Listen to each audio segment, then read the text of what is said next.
Moi j'ai choisi de poursuivre sur une école post-bac parce qu'en fait ça permettait d'être vraiment encadré un petit peu comme à la suite du lycée et pas comme à la fac, on est complètement libre, donc ça incite plus à travailler.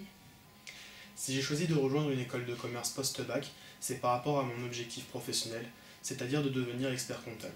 Les écoles du concours Link, justement, offrent des formations qui amènent vers ce métier-là. Une école post-bac parce qu'elles offrent la possibilité de travailler en groupe et la prépa m'offrait pas cette possibilité-là et moi c'est là où je suis le plus efficace tout simplement. Par ailleurs, une école post-bac offre la possibilité de suivre une année à l'étranger, ce qui est une expérience enrichissante et indispensable pour mon avenir professionnel.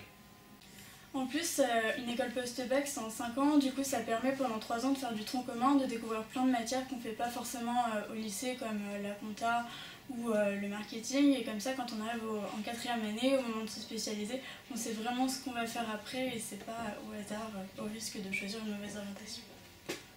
Donc pourquoi en particulier le concours Link Parce que c'est un concours qui propose d'intégrer 3 grandes écoles parisiennes de management et qui délivre un grade de master. L'atout clé du concours Link, je dirais, c'est surtout la possibilité de choisir la session que l'on souhaite et de se préparer dans les meilleures conditions possibles et de choisir le moment venu et idéal.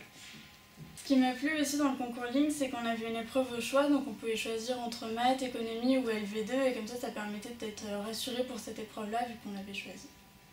Un autre avantage finalement du concours Link, c'est de pouvoir passer les épreuves écrites et les épreuves orales dans la même journée ou bien dans la même semaine, ce qui nous permet d'avoir un résultat de manière très rapide.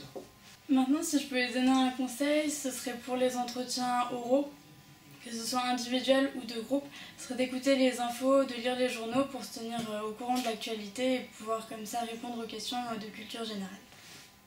Le conseil que j'ai à donner à un candidat, c'est de rester serein, de ne pas se laisser envers par le stress et de donner le meilleur de soi. Un dernier conseil, je dirais soyez vous-même, parce que ça vous permet d'intégrer une école qui vous ressemble.